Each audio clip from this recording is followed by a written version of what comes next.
Good morning and welcome to Sales TV, the European Early Edition. It's great to be back after the summer off. I am looking forward to a fun-packed and absolutely wonderful schedule for the rest of the year. Today, we are going to be talking about, are you living your enablement vision? And I am lucky enough to be joined by Arup. So if we can bring Arup in, here he is, looking dashing as ever. Arup, I've known you for 3 years, it's been a great kind of set of conversations we've had, but no one else out there knows you. So the easy, great opening conversation is, can you tell us who you are and a little bit about yourself? Of course, thank you. Thank you, Andy, for having me on Sales TV. I've got to say, one of the best moments in our relationship is when you described me David Ginola of enablement. It's because you're worth it. I take that as a massive compliment, so thank you for that. I'm not sure if you're commenting on my age or perhaps my skill in the midfield area, but thank you. I've been in enablement now, both sales operations and enablement, in a B2B context for the vast majority of my career. I started off in sales operations, which allowed me to kind of understand the mechanics of how to get a B2B sales function more productive from a capability perspective, whether that's process or whether that's metrics or whether that's systems. Actually, over the last 6-7 years, have gravitated towards the enablement side as well, which now looks more at, of course, the obvious pillar there is learning and development, adult education, but also incorporating other kind of drivers of productivity, such as value proposition development too. So I think I've been very lucky in my career, spanning both sales operations, sales enablement, having a branch and time in marketing operations. It's allowed me to put a complete perspective together. And I believe what I can kind of differentiate myself on a little bit is the ability to bring that more rounded go-to-market experience. Brilliant. And I know you've had a wide range of experiences. So what we really want to talk about is, how can sales teams align their daily processes with the buyer-centric vision, which is, everyone's talking about being buyer-centric, but how can you help as enablement people get that alignment with their processes? Yeah, it's a great question.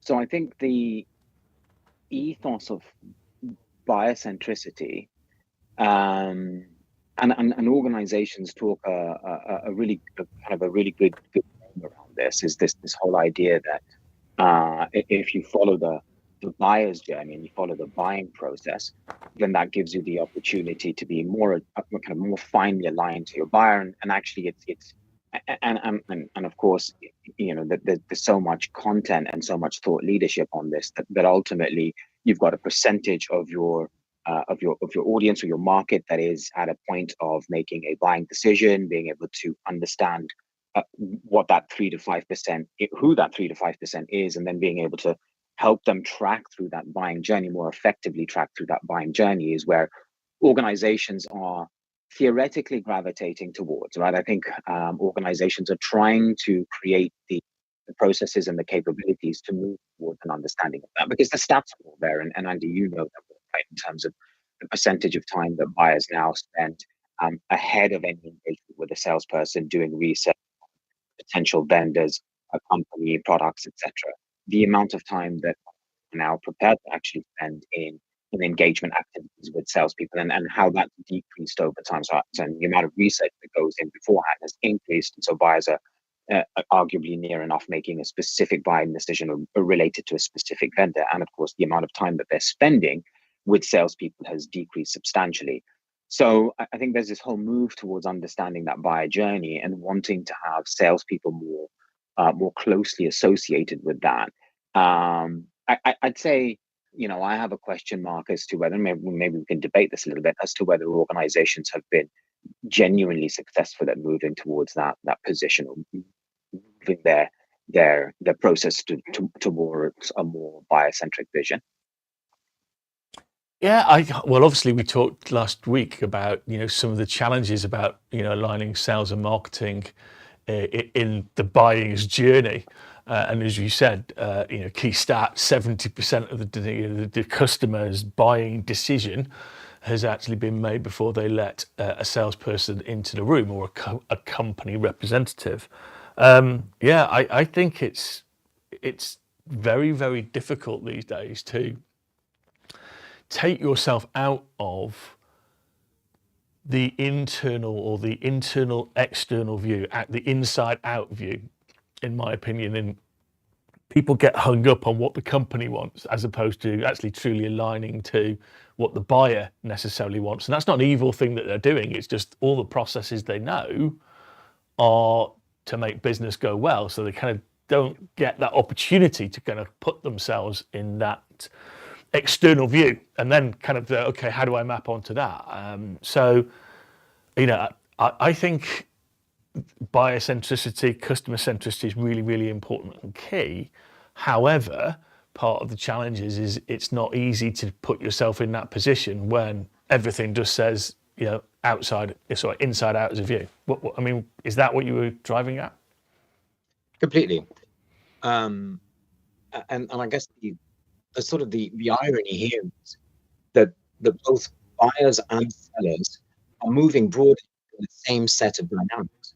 And I've been through about 5 or 6 times. I'm not saying that this is exhaustive in terms of my experience, but I've been through about 5 or 6 different lines of business at different organizations in a B2B context. And what I've seen consistently is that if you're selling into SME, whatever type of product you want, if you're selling into SME, it could take between 30 to 45 days in terms of a sales cycle. If you're selling into mid-market, it could take, about 60 to maybe about 90 days. And if you're selling to enterprise, of course, that's 90 days plus. Of course, it could take 1, 2, 3+ years as well, depending on the marquee brand of the client or the prospect that you're after. Now, if that's consistent, what does that tell us? That tells us that buyers are moving in a certain cadence in their organizational structure, and they've got to spend money in the same way that sellers are moving within a cadence within that organizational structure. Whether you're in profit or non-profit, you still have to hit a certain set of objectives and metrics and achievements through the course of a 12-month period. Perhaps in profit-based organizations, that arguably creates a slightly more mid to short-term pressure. But the sellers are moving within that 12-month context, and buyers are moving within that 12-month context. We both are. So I think it's sometimes sellers get so, and I understand this because in profit-based organizations, you've got a board or an independent set of investors that you've got to report back up to. If you're publicly traded, of course, you're reporting back up to the stock exchange. So I get that there is a quarterly pressure, but I think that's where the misalignment comes in. Like, sellers are trying to achieve that quarterly pressure, and we end up saying things like kind of the commercial engine. Personally reference the sales process as the commercial engine many times in the past, almost as if you put a set of inputs, you track everybody in terms of your clients or your prospects through that engine, and they come out the other side. And with that kind of quarterly pressure, it creates that sort of disassociation with how the buyer is moving. Ironically, the buyer is moving within the same almost calendarized context. It's just about getting a level of appropriate fit. Easy for me to say. I know it's challenging. Yeah, it's interesting that before we go on to the next question, there's been a great comment here from Charles Talbot, where he said, I found the buyer-based exit criteria is a great place to start.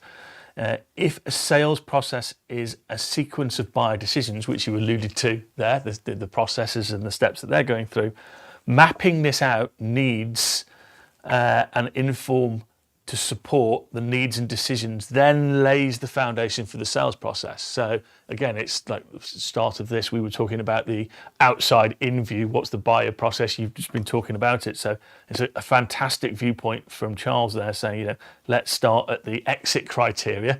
What are they trying to achieve, and work back? So thank you very much for that, Charles. We've been hinting at some of the barriers, Arup, about the organisations face executing on their enablement strategy. Could you unpack a few of those a little bit more in your experience? Completely. So I'd say the barriers to sales are effectively the barriers to enablement, right? Because it's an state, but my job is to help my salespeople be more productive. So I think the three major barriers to sales, and they're all interrelated, is capacity. So being able to find more time to do all of the key activities that salespeople want to do in advance of meeting customer, and then being able to maximize that amount of time they get with the customer. So capacity is number one. Number two is essentially mindset, and then we have written this down. My brain's gone blank. Number three, of course, is self-development as well. So whenever I join an organization, then go through that exploratory process in terms of what differentiates the top performers from everybody else, it always comes back to three items: they're creating more capacity themselves, they're utilizing that capacity for self-development, whilst everybody else put some time in Friday afternoon, just get swallowed up, etc. And thirdly, they've got that mindset to push themselves to be able to carve out that capacity, to find smarter ways of working. It's those three items that I think in many respects, as an enablement professional, I'm trying to find ways of being able to do that, right? If you're layering technology, ultimately you're trying to create capacity because you take away some of the run-of-the-mill activity. If you're layering in any kind of education process, then of course you're trying to facilitate self-development and kind of a self-development, continual development. And again, when you start to, kind of focus on, as you inevitably do in enablement, where are we going to get the best return, best bang for our buck? Of course, you gravitate towards some of those salespeople that demonstrate the right mindset, because they'll be the early adopters, they'll be the folks that can help champion the types of programs that you're trying to develop in an organization. That's very true. And if you can explain a little bit more as to how you think that sales enablement and operations can get a more cohesive execution plan, how would they do that? Yeah, it's a really interesting, actually, because I think there's been recently a lot of amalgamation of the sales operations and the sales enablement functions.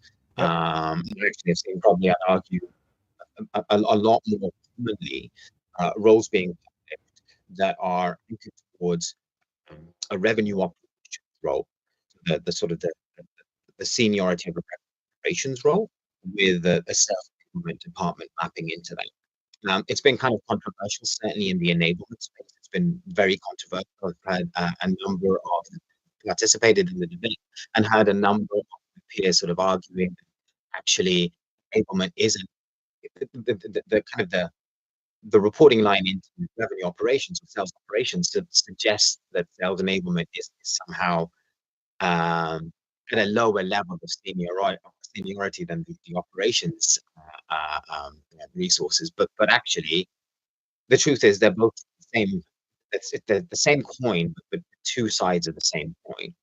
I think perhaps why we've gone in that direction, or we see some of that, is because revenue operations does own the systems and does own the data. And so I think there's a sort of a natural skew towards that. But fundamentally, that whole process of bringing the two teams together into one reporting line, I think in many respects is a good thing.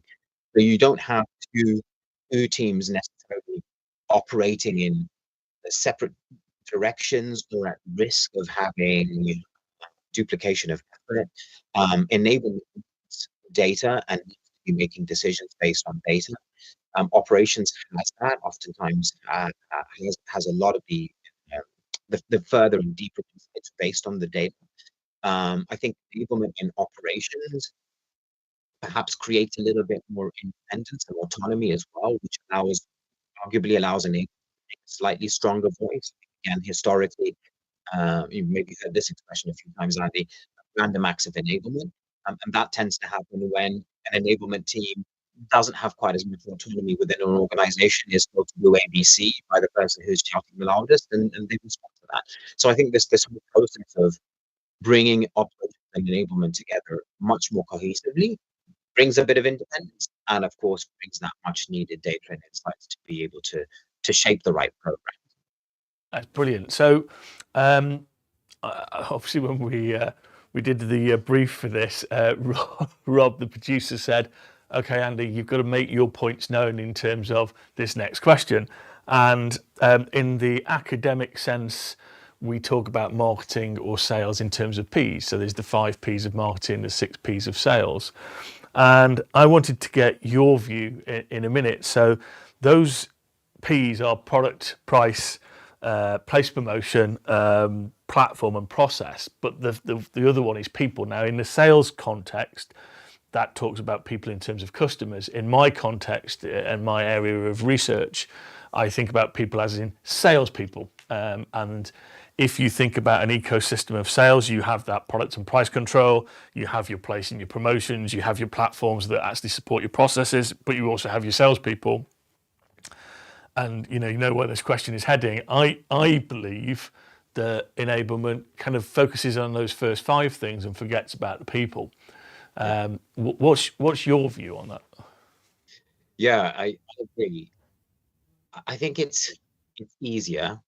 So in defense of enablement, we can sometimes gravitate towards more of the it's more of the material capability deployment, right? Because it feels it's much easier to show, right? So if you've put in capabilities, if you put in processes, if you put in all of the education that goes around that, it's much easier to show that if you've utilized the data in a different way, it's easier to show that there's a baselining of a position and how you potentially get above that. Now, of course, the magic piece of growth, which is why it's always challenging for enablement to very clearly and distinctly attribute its contribution. The magic element in that is the people element, is the bit that you do. So of course, yes, I think it's a combined. I mean, it's a combined model, right? Focusing on the people and focusing on people in terms of uplifting their skill set. Yes, we can track that back to enablement programs that we've delivered, but equally at the same time, I think getting to the heart of what a person cares about, why they're motivated, and why they want to continue to contribute into a sales function or continue to work within the sales function, I think that's tough. Trying to get to that why is really difficult, and being able to sort of understand why an individual does that, wants to do that. Do they operate in more of an individualistic manner, or do they operate within a team context, within more of a community context? I think trying to get to that why is tough. And we don't get as much of an opportunity to get down to that why in a very obviously Simon Sinek type way. We don't get that opportunity to get down to that why, and so we're never really able to uncover what drives an individual. I think if you've got a smaller organization, perhaps you've got more opportunity to do that. If you've got a very large organization with lots of salespeople, then it's almost impossible. I think I'd like to ask kind of connected question to that, which is, are enablement unfairly being asked to fix a problem which is helping people get productive? You mentioned, that's one of the key roles, but having to do that with a massive time pressure, because salesperson average tenures now is around the 2-year mark. So does that actually help explain a little bit why we've got to get everybody really, really clear on the things that we do and sell, and therefore, as you say, that getting to the why is not possibly achievable in the time period you've got? Completely. I think the dynamics of the current, I guess the current macro environment that we're in, it is that there is a lot of mid to short term pressure, and equally, salespeople need to be able to demonstrate their performance in that period of time, and also, I suppose, salespeople are simultaneously testing the company that they've joined. And that in itself, those two drivers, the salesperson testing if they're happy enough in an organization, and the organization, of course, needing the salesperson to be up at productivity much, much, much faster. Those two drivers are kind of collapsing the amount of time that salespeople stay in role. Now, I'm not suggesting that, if a salesperson joins an organization and then moves on 2 to 3 years later, that, that they're not happy. Actually, I think a lot of people do join organizations, develop over that 2 to 3, really, really strong salespeople join organizations, develop over that 2 to 3 year period, and then depart for another opportunity, probably very happily. I guess the challenge then becomes, it's a broader challenge. And I don't think organizations are landing that on enablement's door in isolation. I think enablement are being asked to be able to increase the time to productivity, whatever kind of metric you want to call that, whether it's ramp time, time to first sale, time to second sale, however you want to mention it. Ultimately, measure it. Ultimately, it's about time to productivity, and perhaps enablement are being asked to focus on that and not being given as much opportunity to contribute to the wider conversation, which is, okay, how do we retain this individual? The sort of the attract, kind of develop, retain model seems to be more in the HR world. Can enablement support that? Arguably, yes. Have I given that enough thought? Probably no, but I think it's that retain piece that's really important, and enablement being able to kind of play a more active role in that. And as I sort of think about, more accelerated, fast-growing, perhaps in the sort of the software sales world, etc., there aren't enough enablement. In most organizations, there aren't enough enablement employees to be able to drive all of that kind of attract, develop, retain model in partnership with HR. The handful of employee, and sometimes just one enablement professional that's in that organization is focused a lot of times just on bringing salespeople in and getting them up to productivity as quickly as possible. Yeah, you mentioned a great point there about sometimes in a team of one. I mean, Georgina Beard, who we both know at sea, she is the entirety of the resource for sales enablement and does a wonderful job. But she mentioned that last week as well. So we've got 2.5 minutes left. So I'm going to ask you, if you can, just to kind of conclude for us, Arup, and go, how do sales leaders stop themselves and avoid falling back into that inside-out view, which is just obviously a habit that's really hard to break? Yeah, completely. I think it is ultimately mindset. I think it is about being able to, the sales leader ideally needs to be able to sponsor that outside in view, the exit criteria based on buyer behavior, the interactions that buyers have in their organization when the salesperson isn't there. I think when we were prepping for this, we talked about, and we do a little plug now, selling with your buyer as opposed to selling to your buyer, which is kind of all of the thought leadership that comes from Nate Nasrallah.